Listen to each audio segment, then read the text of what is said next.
آپ کا شوکت صاحب آپ کا یوم سیاہ سے آ جاتے ہیں. جو ثوابی جلسہ ہے اس کے بعد جنید اکبر صاحب کا ایک ویڈیو پیغام آیا جس میں انہوں نے اس بات کو انڈوز کیا کہ پارٹی کے اندر جو سزا اور جزا کا نظام ہے اس کو نافذ العمل کیا جائے گا. کیا یہ اس بات کا عکاس ہے کہ ثوابی جلسے میں پارٹی عہدیداران سے جو توقع کی جا رہی تھی لوگ لانے کی وہ اس پر پورا نہیں اترے یا کسی نے سستی دکھائی؟ بسم اللہ الرحمن الرحیم. بہت شکریہ. نہیں اس طرح بات نہیں ہے جی. دیکھیں اس پہ میں نے بھی بات کی ہے کہ جو تھوڑا سا ڈسپلن کا فقدان ہوتا ہے نا، اور جب پارٹیاں بڑی ہوتی ہیں عوامی ہوتی ہیں تو اس میں یہ چیزیں آ جاتی ہیں. لیکن اس کے ساتھ ساتھ دیکھیں ہمارا تو ہر جلسہ کامیاب ہوتا ہے. آپ کے علم میں عمران خان کے بغیر آپ دیکھیں یہ واحد پارٹی ہے. آپ دوسری کسی بھی پارٹی میں آپ کہیں کہ جی لیڈر نہیں ہے، آپ ویسے لوگوں کو اکٹھا کریں تو نہیں کر سکتے. پچھلی دفعہ بھی بڑے جلسے ہوئے، اس دفعہ تو بہت بڑا جلسہ تھا یہ، کیونکہ جتنے لوگ آپ کو نظر آئے ٹی وی کے اوپر جلسہ گاہ کے اندر اس سے زیادہ باہر تھے لوگ، کیونکہ گاڑیاں بلاک ہو جاتی ہیں، لمبی لمبی قطاریں لگ جاتی ہیں. تو کہنے کا مقصد یہ کہ جلسہ کامیاب رہا ہے. صرف جو انہوں نے بات کی ہے سزا جزا کا عمل پی ٹی آئی میں نہیں تھا. عمران خان کے بعد تو بالکل ختم ہو گیا تھا، اور وہ انہوں نے کہا کہ میں شروع کروں گا. تو یہ اس کا ہم خیر مقدم کرتے ہیں، بلکہ جو پرانے لوگ ہیں جو کارکن ہیں پارٹی کے جو جان لڑاتے ہیں وہ تو بڑے خوش ہیں اس بات پہ، کیونکہ اس میں بہت سارے ایسے لوگ جو چھپ جاتے ہیں. اس میں ہوتے وہ بڑے بڑے لیڈر ہوتے ہیں لیکن ان کی پرفارمنس جو ہے وہ اتنی زیادہ نہیں مؤثر ہوتی ہے. تو میرے خیال سے پولیٹیکل پارٹی کے اندر تو ویسے بھی یہ نظام ہونا چاہیے، اور اگر انہوں نے وہ کرنا چاہتے ہیں تو میں تو سمجھتا ہوں کہ اس سے پارٹی اور مضبوط ہوگی. گراس روٹ لیول کے جو لوگ ہیں وہ ان کو اہمیت ملے گی، تقویت ملے گی، وہ اوپر آئیں گے. تو یہ تو اچھی بات ہے میرے خیال سے کسی بھی پولیٹیکل پارٹی کے. شوکت صاحب یہ فرمائیں کہ یہ جو جلسے کے دوران سیکرٹری جنرل تقریر کر رہے ہیں، شیر افضل مروت صاحب کھڑے ہوتے ہیں، شور مچ جاتا ہے، وہ ایک دفعہ نہیں دو دفعہ نہیں کئی دفعہ کھڑے ہوتے ہیں اور اس طرح کی نعرے بازی ہوتی ہے، یہ کوئی جان بوجھ کے ایسا کیا گیا یا ورکرز کا جو جوش و خروش تھا اس کی وجہ سے شیر افضل صاحب کو کھڑا ہونا پڑتا تھا؟ اور وہ جو الفاظ انہوں نے کہے جناب سلمان اکرم راجہ صاحب نے، اس کے مخاطب شیر افضل تھے؟ دیکھیں وہ تو ٹی وی پہ میں نے بھی دیکھا، آپ نے بھی دیکھا. اگر شیر افضل مروت صاحب نے ایسا کیا تو اچھا نہیں کیا ہے، کیونکہ وہ سلمان اکرم راجہ صاحب عہدے میں بھی بڑے ہیں اور عمر میں بھی بڑے ہیں. تو لیکن یہ کہ میں نے آپ سے کہا نا کہ ڈسپلن کا تھوڑا بہت فقدان ہے. اور ابھی آپ نے بھی ٹی وی پہ دیکھا، آپ جلسے میں نہیں تھے یوسف جی صاحب؟ نہیں یہ جو شیر افضل مروت کی جو کچھ کیا یہ میں نے ٹی وی پہ دیکھا، کیونکہ اسٹیج پہ بہت بڑا رش تھا نا، بعد میں دیکھا، ہم بیک پہ کھڑے تھے، آگے جا نہیں سکتے تھے، اسٹیج پہ بڑی مشکل سے چڑھے، پھر کھڑے ہونے کی جگہ تھی، بیٹھنے کی جگہ نہیں تھی. تو اس میں پھر یہ کہ ایک دوسرے سے گلہ کرنا کہ جی مجھے جگہ نہیں ملی، تو یہ میرے خیال سے یہ چیزیں اچھی پسند نہیں کی جاتی ہے، نہ ورکر اس کو پسند کرتا ہے. دیکھیں لوگوں نے قربانیاں دی ہیں، عمران خان نے سب سے بڑی قربانی دی ہے، وہ جیل میں ہے. اب ہمیں اگر اسٹیج پہ جگہ مل جائے نہ ملے، تقریر ملے نہ ملے، اس سے کیا فرق پڑتا ہے؟ اب یہ تھوڑا سا جو ہے نا ان لوگوں کو جو پارٹی میں آئے ہیں اور جو ان کو ڈسپلن کا تو کم از کم خیال رکھنا ہوگا.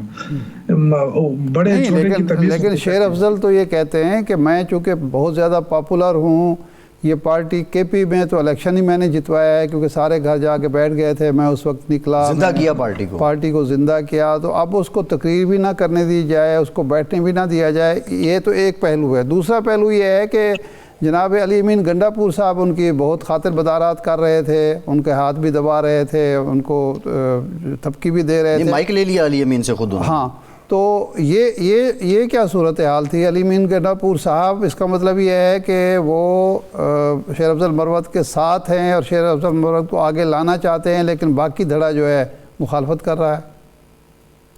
نہیں، میرے خیال سے شیر افضل مروت کی کوئی مخالفت نہیں کر رہا ہے.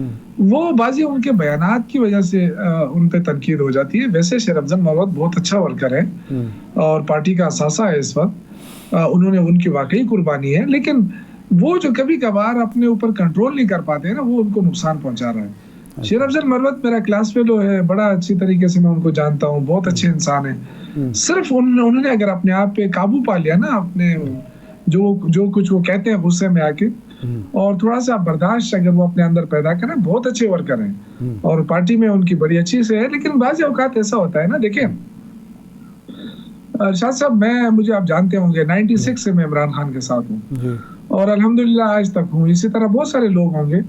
ہم نے کبھی عہدہ نہیں مانگا ہے. مطلب یہ کہ میں ایک دفعہ جنرل سیکرٹری بنا ہوں صوبے کا, میں عمران خان کا پولیٹیکل ایڈوائزر بھی رہا ہوں, میڈیا ایڈوائزر بھی رہا ہوں, 2 دفعہ منسٹر بھی رہا ہوں, اور کافی عرصے سے میرے پاس کوئی عہدہ نہیں ہے, لیکن میں نے کبھی گلہ نہیں کیا ہے. اور ایون کہ نہ کور کمیٹی میں مجھے جہانگیر ترین نے کور کمیٹی سے نکال دیا تھا, وہ جہانگیر ترین تو چلے گیا, اس کے بعد ابھی تک کسی نے مجھے شامل نہیں کیا, لیکن میں نے ڈیمانڈ بھی نہیں کیا, اور نہ ہی میں نے مجھے یعنی ایون کہ جو سیکرٹری اطلاعات کا عہدہ ہے وہ تو ویسے ہی میرا حق بنتا ہے, لیکن وہ تک مجھے نہیں مل رہا, تو میں کیوں گلہ کروں, مجھے کیا ضرورت ہے. نہیں, یہ گلہ تو انڈائریکٹلی ہو گیا, لیکن آپ کیا سمجھتے ہیں, یہ کیا پاکستان کی سیاست کا المیہ ہے کہ آپ کریڈنشلز نہیں دیکھتے, آپ صرف جیت دیکھتے ہیں, جو جیت کے ہے اسی کو ویلیو دی جاتی ہے؟ نہیں, دیکھیں بات یہ ہے نا کہ ہر ایک کو موقع مل رہا ہے. اب یہ کہ پرفارمنس تو تب جا کے پتہ چلے گی نا, جو ہر ایک کو موقع مل رہا ہے تو ٹھیک ہے, ہماری پارٹی میں یہ اچھی بات ہے. میں تو دیکھیں یہ کسی پارٹی میں یہ نہیں ہے کہ آپ نیا بندہ آ جائے اس کو آپ اتنے بڑے عہدوں پہ چڑھا دیں. یہ بھائی تاریخ انصاف ہے, کیونکہ اس میں جتنا بھی ووٹ بینک ہے وہ سپورٹ جو ہے وہ عمران خان کی ہے. عمران خان جس پہ ہاتھ رکھے بس وہی بندہ جو ہے وہ اس کی عزت بھی بنتی ہے, وہ عہدے پہ بھی آ جاتا ہے. باقی جو ہے نا, میں یہ کہہ رہا ہوں کہ عہدوں کے لیے لڑنا نہیں چاہیے پارٹی میں, اور نہ ہی عہدوں کے لیے آواز اٹھانی چاہیے کہ میرے ساتھ زیادتی ہو رہی ہے. تو میں شیر افضل مرود صاحب میرا اچھا دوست ہے, میں ان کو یہ مشورہ دوں گا کہ آپ کے ساتھ زیادتی ہو رہی ہے, تھوڑے عرصے تک برداشت کر لیں. یہ ساری زندگی نہ کوئی زیادتی کر سکتا ہے نہ ہوتی ہے. اچھا, یہ سب ہر پارٹی کے اندر یہ چیزیں ہوتی ہیں, تو ہمیں کیوں. جب بھی کوئی جلسہ اور احتجاج ہوتا تھا یا لانگ مارچ ہوتا تھا, علی امین گندرپور صاحب بہت بڑے جلوس کی قیادت کرتے ہوئے آتے تھے. اس دفعہ وہ صرف اپنے سیکیورٹی اسکواڈ کے ساتھ آئے ہیں, اس کی کیا وجہ تھی؟ یہ عدم تعاون تھا یا کچھ اور تھا؟ نہیں, دیکھیں وہ تو جب جلسے جلوس نہیں ہوتا ہے, وہ تو جب احتجاجی مظاہرہ ہوتا ہے اس کے لیے وہ جلوس کی قیادت کرتے تھے, صوبے سے صوابی سے کرتے تھے. باقی جو جلسہ ہے ظاہر ہے وہ تو جلسے میں تو شرکت کے لیے ہمیشہ اسی طرح آتے رہے, اور ان کا جو جلوس ہے ڈی اے خان کا بہت بڑا جلوس آیا تھا, اچھا, اور اس نے پارٹیسپیٹ کیا تھا. اس دفعہ تو دیکھیں میرے خیال سے ارشاد صاحب یہ آپ نے کریڈٹ دینا ہوگا پی ٹی آئی کے ورکرز کو, اس دفعہ کوئی پیسہ نہیں دیا گیا ورکرز کو کہ جی گاڑیاں کر کے دی گئی کہ جی آپ اس گاڑیوں میں آ جائیں. اس دفعہ پیورلی جو لوگ آئے ہیں یہ صرف اور صرف پی ٹی آئی کے ورکرز ہیں. اس کے باوجود کہ ہمارا ملکن ڈویژن جو ہے اس میں زیادہ تر لوگ کوئلے کے کانوں میں مزدوری کرتے ہیں. اس موسم میں جو سردی کا موسم ہوتا ہے نا, تو وہ زیادہ تر یہ باہر ہوتے ہیں اپنے حلقوں میں. نہیں, ہمارا نوجوان بالکل نہیں ہے شانگلہ میں اس وقت, سارے کوئلے کے کانوں میں کام کر رہے ہیں اور کچھ باہر مزدوری کرتے ہیں.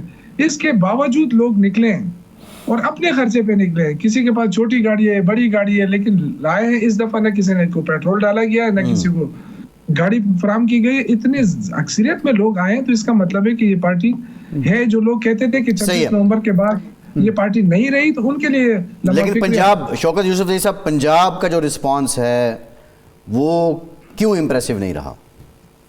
دیکھیں پنجاب کا ایشو یہ ہے کہ دفعہ 144 لگ گیا.